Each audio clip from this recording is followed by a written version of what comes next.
Welcome back to True Story with John Gibson. Today's guest is a prolific wrestling legend, LeeKemp.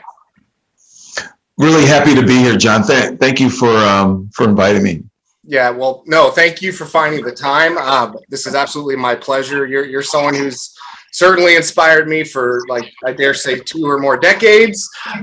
So again, I really appreciate having the time to kind of share some of your story today.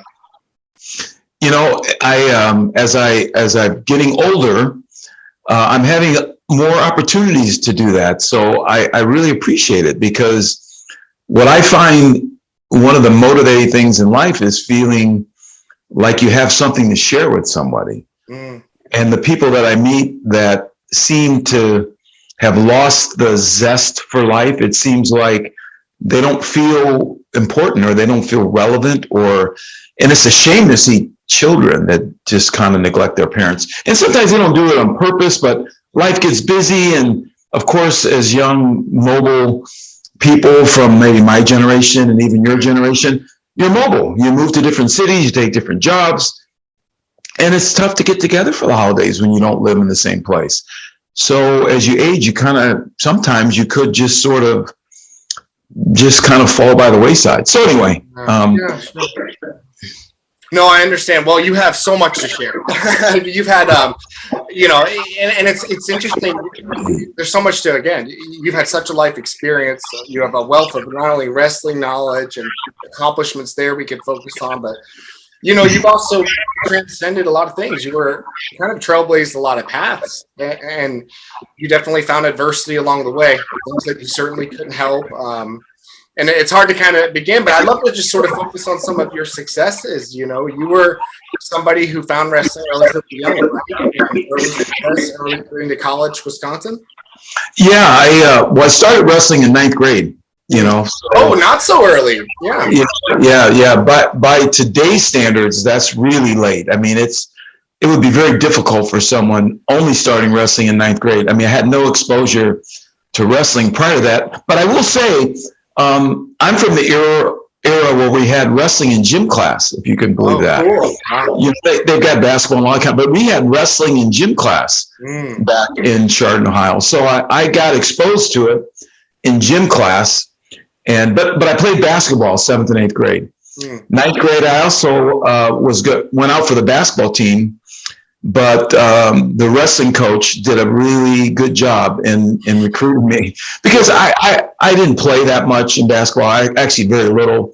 In 2 years, in 7th and 8th grade, I got in the game like once. Oh no! But I scored 2 points whenever I got in the game. I'm shooting the ball. So the coach did a great job. He saw that and said, "Lee, I've got a open spot on the freshman team at 138 pounds." And he was a gym teacher too, so he knew I had some athletic ability. Yeah. And he said, if you go out, man, you're going to be the guy. So I went out 2 weeks later. I got a wrestling uniform. We wore tights back in those days too. Right. Had tights on and a singlet, and I'm wrestling, and I won my first match, and the rest is history. It's amazing, because you were a phenomenal wrestler. You had multiple Panam championships, world championships. But, I'd be remiss if I didn't speak about a big part of your story is that, unfortunately, you were primed for the 1980 Summer Olympic Games, and Jimmy Carter at that time, our president, decided to boycott those, the Moscow Games. So, what was it like? I feel like heartbreaking isn't a fair enough word, but what was it like to process that and lose that opportunity? I talk about it a lot now, actually. So it's kind of good that you bring that up, because I have a chance to reflect on it maybe differently each time, because I do have different thoughts about it. The overriding thought that I have is that, first of all, I never got over it, but you move on, and I equate it to having a death in the family, a death of a loved one, a death of a spouse or child. It's rises to that level. But, typically you do move on with life, of course, but you never really get over it. Of course, you never forget about it. It's always something that is, something sad, something hard to think about, but it's life, it's life. that's what it's like. I've had a chance to move on, of course, and I've done other things with my life and business and other things. Interestingly enough, I'm back in wrestling again, but, you know, sometimes our best plans, I think there's a little adage about this, the best laid plans of mice and men, whatever, however that goes. But yes. Sometimes no matter how much you plan, how much you train, how focused and ready you are, I mean, I was, you know, a two-time world champion prior to 80. I feel like I was going to win, you know. One of the only ways, I think the only way I was not going to win is if there wasn't going to be an Olympic Games, and that's what happened. Right. So sometimes things happen out of our control completely. That we can't do anything about it. You know people, I know people who've gone through deaths of children. You know, I've close friends actually. I've known people who were stricken with an illness, a disease, cancer, or whatever. I mean, people who have all of a sudden a divorce. You know, I've gone through that. It was yes, of course, just things you just don't plan on, of course, and you wish they didn't happen, but they devastate you, and they you know, it knocks you down to a place where some of us don't ever get up again. So that's the whole jewel of life. Right. And I got to experience it at the highest level, you know, the level of, you know, being this athlete in a pure sport, did everything right. You know, things were going in the right direction. It just seemingly I was going to be on a Wheaties box. Not that that's a big deal, but I mean, that's what you think about. No, you had the trajectory, certainly. Not to interrupt you. And the consensus between the entire Olympic team, world team, other coaches, NCAA was, this is LeeKemp. This is his games. And it was without question. I mean, so it was certainly taken from you. It's remarkable to hear you detail it in a way, because it had to be a loss, a significant loss like that. It was, again, like a death, I mean, or even, it's even worse than being stricken with an illness, because at least there's an explanation for that. Like, I've got cancer, or I've got this or that, or a car accident, or I could have understood if I got hurt in practice and couldn't compete, because that's something that you can point to as a reason, or something that I did to myself, whatever I did, you know. But to have it just arbitrarily taken away, and that brings me to the point, as a parent, you know, when you raise a child, when they're able to start to communicate with you, you know where I'm going with this is, children, they always ask why. They want to understand what's going on. Right. And science has told us, child psychologists has taught us that we have to allow children to explore that.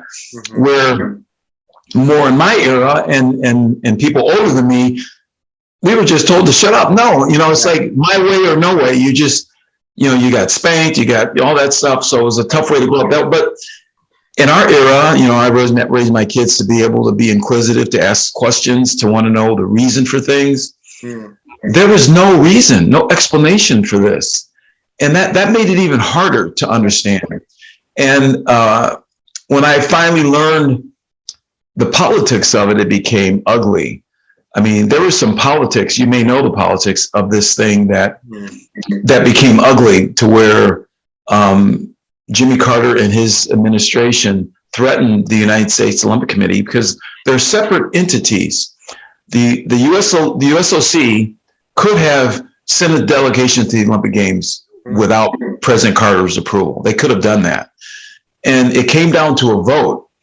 It was a vote, an independent vote. The USOC and US Olympic Committee and their members, I think it's, 50 plus members. Mm-hmm. Presentations were made, the whole bit. And if they would have voted to the affirmative that we're sending a team would have been sent. Wow. But a presentation was made by Jimmy Carter's staff. I think it was vice president at the time. I think it was, I wish I knew. Maybe Mondale, maybe it was not Mondale, but it was a presentation made before the vote. And that, it was blackmail. It was like, okay, you're free to make the choice you want to make. But let me just inform you that the U.S. government, we are prepared to withdraw all of our funding from the USOC. So you won't have funding. In effect, you will collapse. There'll be no, I mean, it was a threat that they certainly wouldn't have. I mean, but they couldn't get away with that now with the internet, with people protesting. Right. But back then, there was no internet, nothing. People just, but there were about 70 members. I think it was 150 members or something, or whatever. There were about 70 members that voted to the affirmative that we should go. So those people stood up and they made sure that in their minds they were doing the right thing, regardless of what the administration was saying. I wrote a little piece on that, just a Facebook post, and I have all the facts in there, and I'll try to resurface that. But yeah, I'll look for that. Yeah.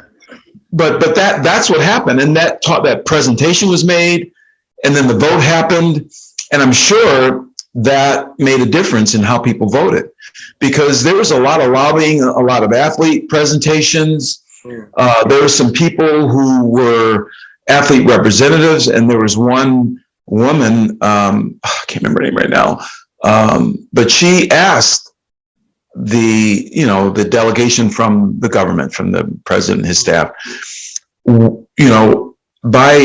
the athletes doing this, is it going to save any lives? And of course, the answer was like, no. Mm-hmm. By doing this, is there going to be anything that's going to discernibly move us forward as a country, as a democracy, as free people? And the answer was no. And then was, well, why are we doing this? And they just shut her up, basically. And so this person, I think it was, I can't think of her name right now, but she was actually asking questions so that the delegation could hear that this clearly was not going to accomplish anything. And so, so the sentiment was moving in the direction of the athletes. Like, okay, we're probably going to go. And then the president and his staff pulled out that wild card they had. Yeah. And they flashed it. And I wonder what would have happened if we would have voted to go anyway. That would have been interesting. You would have won, and everybody would have been with you and rejoiced. Well, what breaks my heart as you detail this, as somebody who had an Olympic dream, it breaks my heart because everybody's missing the sentiment of the Olympics and what it means for a country and represent your country in that way. And no, it's not it is so trivial to compare it to saving lives. It's not a fair comparison for anything. But what you do and what you bring back and restore from a unity perspective and championship and all the tenets of sport are all so equally important. It's sad to me that they missed the Olympic spirit, I guess, if that makes sense. Yeah, Dan Gable was our coach, and he was gearing up the wrestling team to go over to Russia and win and kick their butts. You know, make them sorry that this American team was coming. Who better than a motivated Dan Gable in 1980 to coach? Yeah. Oh my gosh. And we had a great team then. We came off of probably a record history-breaking performance in the 1979 World Championships. Mm-hmm. Out of 10 weight classes, we had 7 medals. So we were on track to really do really well the very next year. So, but anyway, history just had different plans. One thing I would love to touch on, if we have time too, is a significant part of your life story is 1975. You had an opportunity to face your hero, Dan Gable. Wow. And it ended in your favor, and you were a baby. I think you were like 18 years old or something. Yes. What was that experience like? I mean, I can't imagine a more intimidating an opportunity. I don't know. I can't imagine. Yeah, and not that it matters or anything, but it was in November of 1975 of my sophomore year in college. So I was 18. I graduated early from high school. I was graduated from high school at 17. So I was still 18 as a sophomore, although I was going to turn 18 in December 24th. That's my birthday. But the Northern Open was in November, mid-November of 1975. And prior to that, maybe 3 weeks prior to that, my coach, Dwayne Clubman, head wrestling coach at Wisconsin, told me that, Lee, it appears like Dan Gable has entered the Northern Open at your weight, and I think you should cut down to 150. He said it almost like it was something I was going to think on my own to do, because he was like, it was like letting me know. It's almost like letting someone know that, you know, can't win. Yeah, you're not going to win. Like, you're an airline pilot and you want to go fly today. Well, the forecast is going to be really, really bad. So you shouldn't go today. You should go tomorrow or something. Yeah. So he was just telling me that so that I would say, oh my gosh, I better cut down to 50 or something. The previous year I wrestled 150, and I think I've never said this before. I think he wanted me to be at 150 my sophomore year. And I kind of thought maybe I would too. When I ended my freshman year, I was 150. I cut hard to make it, but back in those days, we cut weight. So, right. So now we start my sophomore year, first tournament, I'm going 58. It was early in the season. He didn't say much about it, but now, although he did say that he wanted me to go 50, and I said, no, I'm going to go 58 this tournament. So now he comes to me, Lee, you know what? Looks like you're going to have to go 50 now, Yeah, now it's time. Yeah, now it's time. Dan Gable's entered you at 158. And I was thinking, I don't want to go 150. That was my first thought, and I thought it'd be pretty cool to wrestle. Yeah. The way I explain it is like if you were a great pitcher, even now in 2022, if you could go back in time and pitch against Babe Ruth, wouldn't that be pretty cool just to see? And so that's the way I looked at it. Like, it wasn't, and I was at his camp, as you know, that kind of ties the story together. He was the catalyst that showed me what a champion looked like. After 500 season, after my sophomore year in high school, I wrestled on the freshman team, did not make the varsity as a freshman. My sophomore year, I had 11 wins, 8 losses, 3 ties season. My coach, Richard Deppenbrock, took me and maybe 2 other wrestlers to a wrestling camp in Ohio, and Dan Gable was there. That was the summer of 1972. It all ties together. Wow. 3 years later, you're facing the man. Yes. Yeah, it was a summer. And so he was there making he was there as the head clinician prior to going over to Munich, and that was a big deal.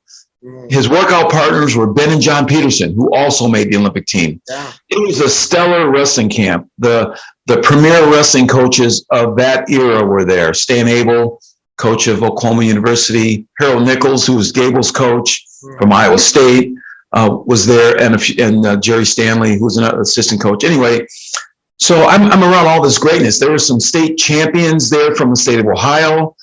I studied the sport. Ethan Reeves, we're friends to this day. He was the defending state champion. He won the state championship that year. My sophomore year, I watched him. Well, I didn't go to the state tournament, but I know from reading the publications that he won the state tournament. He was there. Jim Humphrey was there, a name you might remember. Jim Humphrey was older than me, but he was there as one of the clinicians. So anyway, when I was at that camp, I worked out with Ethan Reeves. I worked out with Jim Humphrey. I worked out with all the champs that were there, because I looked. And then when Dan Gable needed a drill partner to teach the wrestling moves to, who do you think his drill partner was? Yeah, you. Yeah. Because I chose that. He didn't choose me. Oh wow, you volunteered.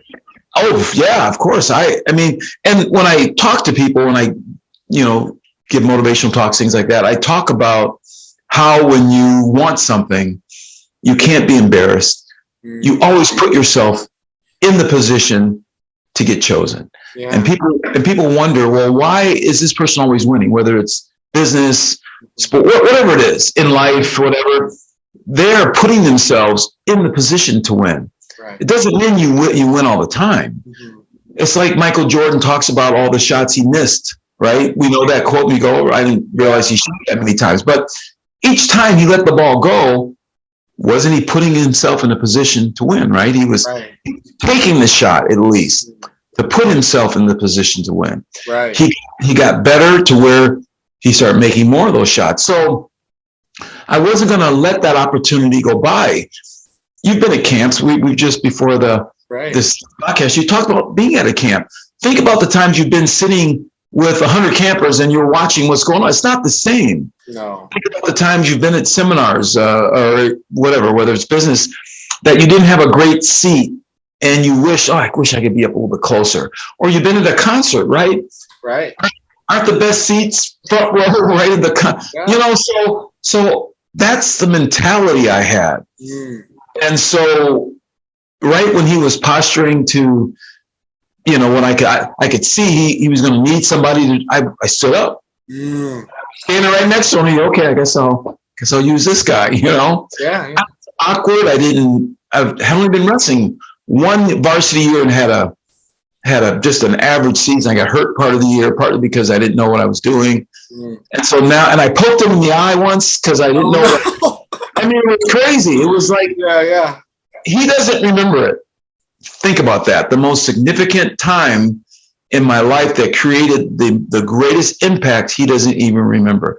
And I've had people say that to me even, not that I'm great or anything, but people will say, no, you've certainly made an impact in several lives. Yeah. And so you don't remember everything, but he didn't remember that. So when he was teaching the moves, when he was doing things, I just thought I would learn everything much better. He looked massive to me, his arms looked huge, the cuts in his arms, everything in my mind was just exaggerated. And then the camp we stayed in cabins. It was in Logan, Ohio. It was Camp Otterbein was the name of it. And the cabin that I stayed in, I knew the cabin that he stayed in. It was a wooded type of camp. And I noticed he was getting up early in the morning to go run. So when I noticed that, I would get up early to just watch him. He would leave and go running up this trail. It was like, kind of a gravel road. And I would just wait until he came back and watching. He didn't know I was watching him. And so he came back all sweaty. I mean, drenched. So my mind it allowed my mind to imagine what he must have done to get that sweaty. I didn't care about going to breakfast. And then after the sessions when he was teaching, he would then go get his workout with his workout partners. So the rest of the campers would go to lunch. I would sit and watch him. I didn't care about lunch. I just watched him. So that's the difference. It's those little nuances that made all the difference. It made 100% of the difference. So then when it was just a 5-day camp, So then I go back from the camp and I just duplicated everything that I saw him doing. I saw him, the way he trained, it was really intense. I'll just tell this a little bit too. I've never told this before, I don't think, but the second day when he showed up, to teach, he had a black eye and I knew it was from, and I was a little embarrassed, Right. And so I didn't really stand up right away. I was kind of like, not hiding, and he said, "Where's that kid I was going with yesterday?" I want to, so he wanted to, whatever. It wasn't anything significant, but so that's the backstory to all that. So then amazing. He talks about, at least his coaches, Harold Nichols, everyone, the media, which was print back then, amateur wrestling news that came out once every 3 months. Yeah. They had created the story that Russia, back then it was the Soviet Union, they were going to find a Soviet wrestler to beat Dan Gable. That was the news. And that made such big news that Dan Gable got a lot of airtime when he was over in Munich. Frank Gifford was the ABC chief correspondent, and so they made a big deal out of that. Yeah. So Russia publicly said that. So when I was back at the camp, and I knew about that because it was in print, Dan talked about that. He said how that just upped his training when he heard about that. And he said that one thing that gave him a mental edge, and John Smith used this too, because of the time difference, Dan Gable worked out hard during the waking hours of our time zone, but he also worked out during their time zone. Smart. So he wanted to make sure in his mind that he was doing way more than his opponent. And Twice the work, yeah. John Smith said the same thing. So he talked about all that. He talked about Soviets are not predisposed to beating Americans or anyone. They put their single on one leg at a time. I remember him saying those exact words. They put their single on one leg at a time. And so I listened to that. And he said that anyone could be beaten. I remember that. So when I wrestled him, I remember all that. So I viewed him as not as Dan Gable. I viewed him as somebody that I had to wrestle. Amazing. And that I just didn't. Now, I wasn't wrestling his reputation. I was just wrestling this human being. That's what I got out of him being at that camp. It made sense to me because obviously, like even the Super Bowl this year, right? The team that everybody thought was going to win, they didn't win. Right. And it happens all the time. Right. It happens all the time. We see it happen all the time. So I knew it was possible. When you know something's possible, and that comes from my parents. I came from parents that made me think things were possible. They gave me the courage and the inspiration that I could be anything I wanted. Yeah. And like when racist comments were being said, it's like, or like demeaning things. Yeah. It's like they're not talking about me. I mean, that doesn't describe who I am. So they must be talking about somebody else. That's how naive I was about it. Right. That's how equipped I was coming from the home I came from. And I watched my parents. I have to add this too, because the more I talk about my story, I think about what motivated me to do the things I did. Well, I grew up in Cleveland. It was a black neighborhood, black environment. My whole world was black. The only white people I saw were on television, really. I mean, my teachers were black in elementary school. It's just, I didn't really, the white kids were on the other side of town. And if you went over there, you're probably going to be in trouble. Yeah. And white kids didn't come over in our neighborhood either. So that was kind of the world I was in. So my parents decided, that was and then 1968. So I was 12 years old. That was when Martin Luther King was assassinated. Major city in America was under siege, really. I mean, right. Whether it was Detroit, whether it was LA, whatever, and Cleveland, no different. So my parents wanted to get out of that. They wanted a better life. And my dad always had a dream of wanting to own a farm. And so that's when my parents bought this farm in Chardon, Ohio, which was predominantly white. And, they didn't move there because it was white. They moved there because they wanted a farm and they wanted to get away from this madness, probably. Yeah, this turmoil. Yeah. And so a kid, I just finished 6th grade, and now all of a sudden in one summer, I'm in Chardon. there's only 2 black kids in the whole junior high school. So my world just flipped over. And so, but I can remember before we left, the neighbors, were over our house. I remember hearing them saying, "Oh, why do you want to go move around all those white people?" You know what? They're just negative, basically. And so, but I saw a family, my mom and dad, but a man want something different for his life. He didn't care what people said. He had a dream. He wanted a farm. And looking back, and I saw what he did with that farm, it was remarkable. He kept his job. He worked in a factory in Cleveland, kept his job. He drove in. It's like maybe 40 miles back and forth. He made that commute, and my mother made the commute as well. She worked in the cafeteria. She was a cafeteria manager of a junior high school. So, but I can talk about it now, but back then I didn't really process it the same way I process it now. I was witnessing a man live his dream, do something, beating the odds, breaking down racism, breaking barriers. Through the power of social media, I've connected back with Carl Henderson. He was the police chief of Chardon back then.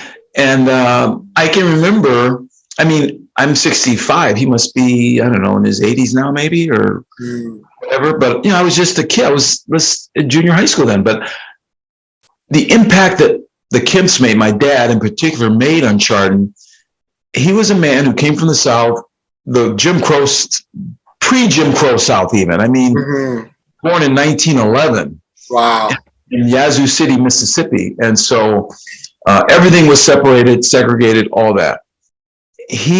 I've never heard him say anything negative or any racist comments about white people or anything like that. We moved to Chardon.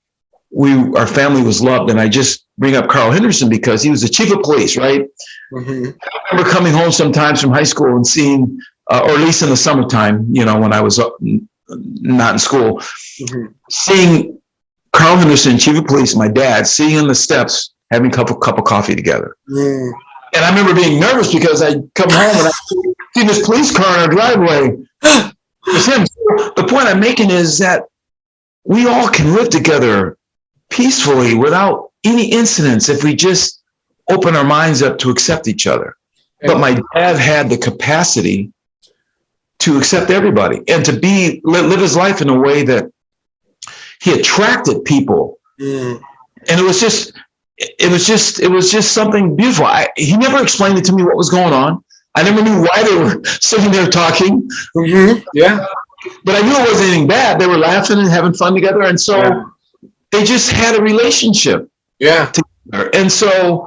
And it was significant to me now to tell the story because that's the chief of police. That's the problem that black people have is with police, Yeah. And this is in a time when, I dare say race turmoil was at a physical high. So that was the strength. I'm not saying that's problems don't exist with police and black people, but that was the power that my father had. Yeah. His charisma, his ability to connect with people. That's what I now see that I have that ability through my life. And maybe it came from that. Because that was remarkable to see that. That was unusual. It was unusual to see that. It was totally unusual. I could remember my mom would come bring him more coffee, And so he knew my family. He knew my mom and dad. Yeah. So when my father passed away, my mom had the funeral in Mississippi, but the community of Chardon wanted to say goodbye to my dad, so they had a wake in Chardon. That was something that the community wanted. Yeah. So it was in 1981, so I was, and so I knew that was happening because I was kind of surprised that we were having a wake in Chardon because I knew that, I knew we were going to have the funeral in Mississippi, right? And we had the wake, and it was attended by hundreds of people. It was amazing, the outpouring of love that the community. But it was the way my mom and dad lived their life. That's the key. It's just the way they lived their life. And I saw him go after his dream. So now, fast forward to my life, it's okay for me to go after my dream. Yeah. I think Chardon prepared me for life in Madison, Wisconsin. Maybe that's probably white college. Yeah, it had to. Yeah, because to some scale, you had already experienced being one of two in your new community, and now in college, even though it was predominantly white, it makes sense. It was kind of a transition there. One thing just to go double back just slightly to your parents, what a beautiful testament to both of their legacy, but your father and what you said, and it makes sense that what he illustrated to you was it's possible to trace a dream, so it's not impossible to you, so that totally makes sense. Wow.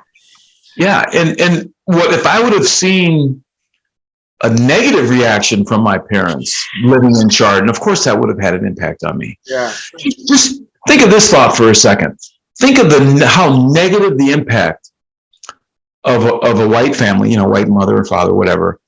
When Obama became president, if that white parent, not that they had to overtly say a word, just by their body language, if their body language would have been negative because we have a black president, if they'd have said, just whatever negative body language, a child 3, 4, 5 years old, they pick up on that. And they would have said, okay, there's something wrong with a black man being president.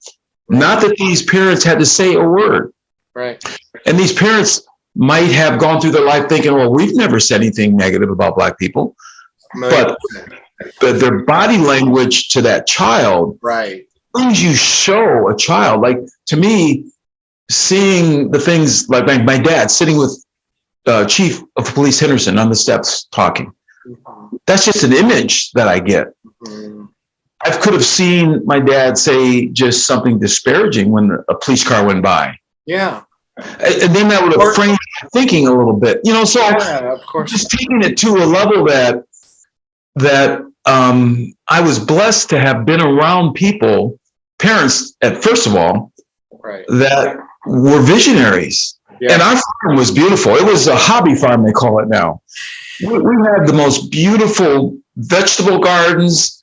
People would stop in our driveway and inquire, could they buy a bushel of corn or whatever? And my dad had flower gardens because he just was really good with gardening. And I remember seeing cars parked on the side of our road, Clark Road, just to admire how beautiful. We had 25 acres, so it was a big. Wow, lot to support.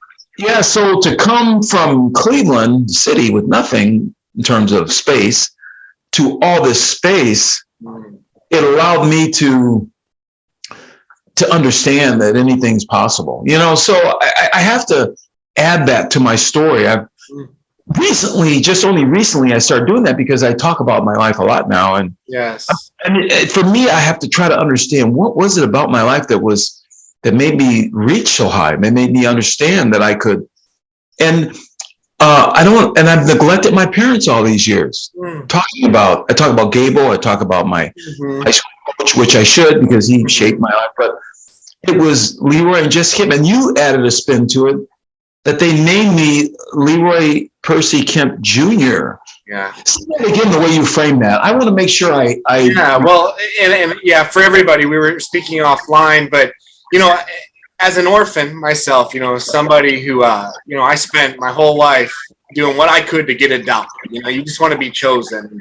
And the idea of family is almost naive. It's so idyllic. You want it so bad. And with that, you know, you see people get adopted around you, mostly babies, things like that, and people come and go. But, you know, with that, I know the significance of being chosen, even because I was never chosen. So as learning your story and learning how your parents adopted you, and then learning a little bit more. Let me know for a second. You were in foster care your whole childhood, right? All the way through 19 years old till college. That part's important. So I just didn't want to interrupt you, but okay, no, go thank you. Yeah, thank you. And while and I'm glad to bring this up too. While watching your documentary, Wrestled Away, learning more about your adoption, I had noticed that your parents had renamed you, and it was after your father, Leroy Kemp Jr. And to me, as an orphan, that was so significant that I and this is hand to God, true story. I hit pause to my wife and I go, babe, I go, not only did they want to adopt and want a child so bad, but he named him after himself. I go, he gave him his name, and not just his last name, his name. And to me, that meant something very extra deep, more significant. So you were really chosen. You were, to me, so chosen. I got chills listening you say that. That's amazing. That's how I interpret it. You certainly do. You know? And what a beautiful testament today, just this conversation, because, you know, he has this beautiful farm, 25 acres. He chased his dream, but he also did it while supporting a full-time job and working 40 miles apart. Like these are. No wonder you had Olympic dreams. It felt real to you because he had 2 full-time jobs and a family. So it wasn't out of reach for you. I understand. Yeah. And my dad worked second shift, which made it possible too. So he started work at 3 o'clock, 3 to 11. So in the morning, he got up at the crack of dawn and just was out just tending to his farm. We had animals too, by the way. We had cows. We had 2 cows that we butchered from freezer. We had chickens. We had pigs. In addition to all the gardening. So all the hard work that went into that, I learned through my dad and being on that farm. So that's, I leave that out sometimes, but yeah, we had animals too on that farm. Amazing. Yeah, he was a farmer. It's real. Yeah, Yeah. it's beautiful. And yeah, he was definitely way ahead of his time and culturally ahead of his time. I mean, it would, I don't know. It could very well have been different. To your point, his relationship to be able to have with the local sheriff and everything. That's so progressive. It's pretty amazing. And it just shows you how my father thought of himself as an equal too. That's another point I want to make now. He didn't see himself as subordinate, and Chief Henderson didn't see himself as superior to this black man. I'm sure, I shouldn't say I'm sure, but there may have been some criticism his way from people knowing of that relationship, possibly, maybe not.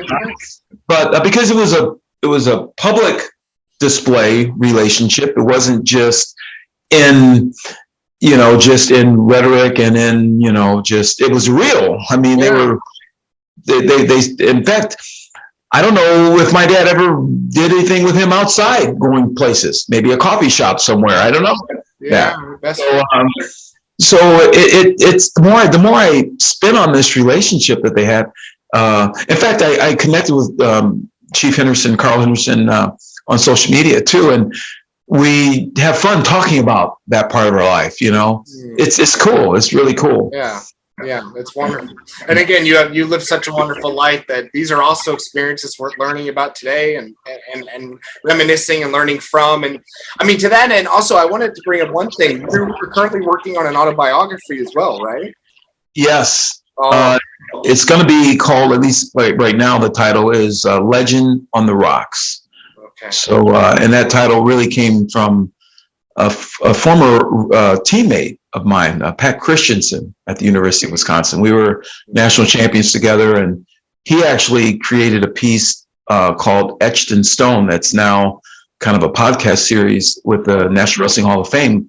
But it was such an extensive series that I approached him about using the material to try to further it and make it into a book that Pat and I would author. So the title is appropriate for me, for sure.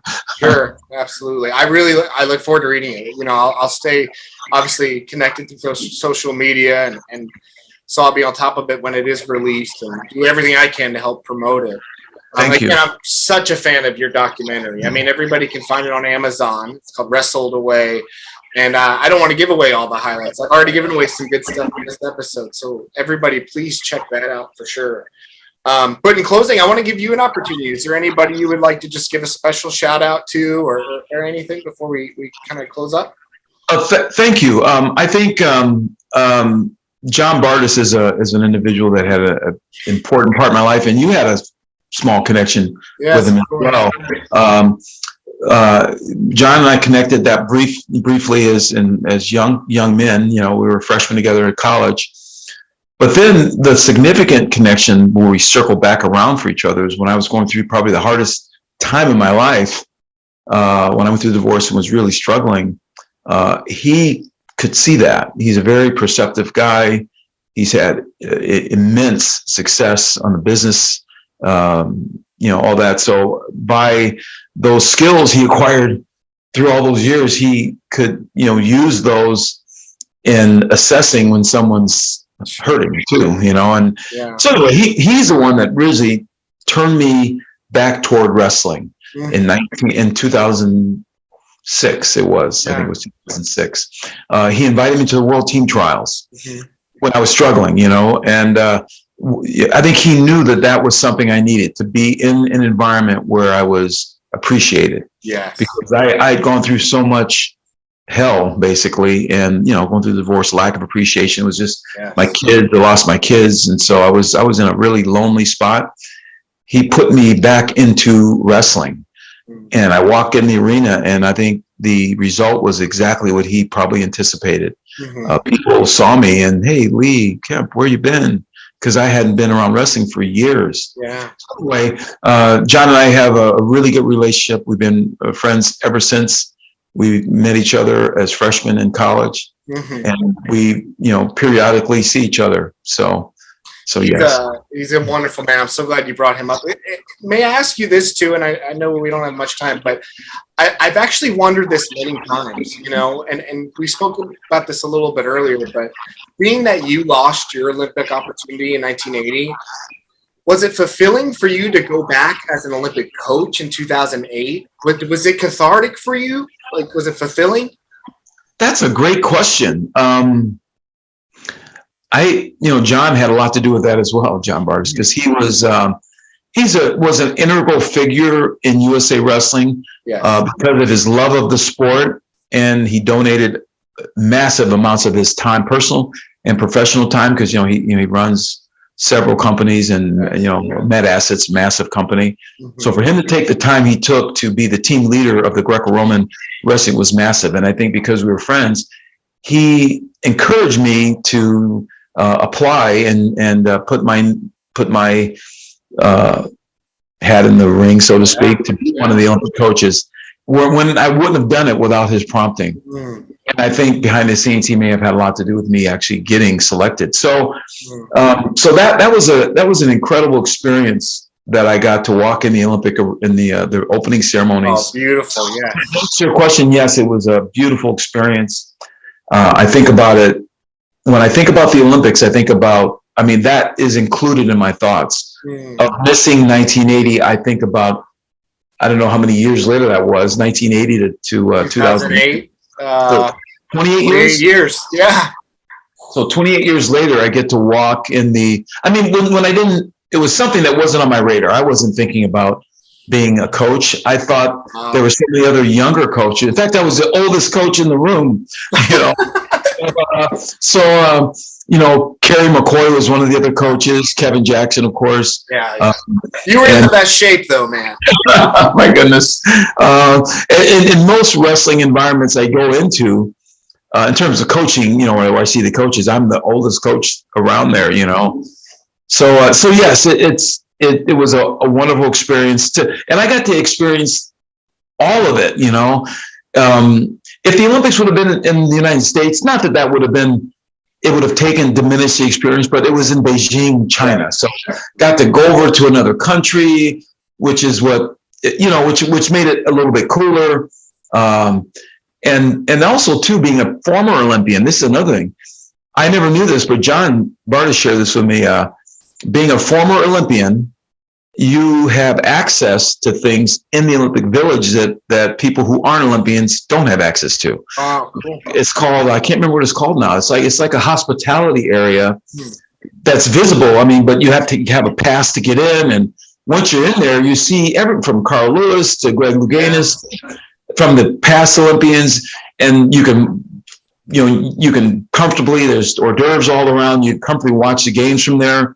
And you get free passes to go watch other events. So I got to watch it as a former Olympian, even though I was coaching. So I had another layer of credibility to be there. In addition to being a coach, I was a former Olympic athlete, and so it made it nice. Plus, I got all the swag. I got all that. Of course, stuff. Those cool blazers, the hats. Yeah. Awesome. This has been, such a pleasure for me. I can't thank you enough for this. You've lived a tremendous life and you have so much to share. So thank you again for finding the time to come on the show. Absolutely. And I appreciate you reaching out to me. Absolutely. Thank you. My pleasure. Again, true story with John Gibson, today's guest, LeeKemp. Thank you, sir.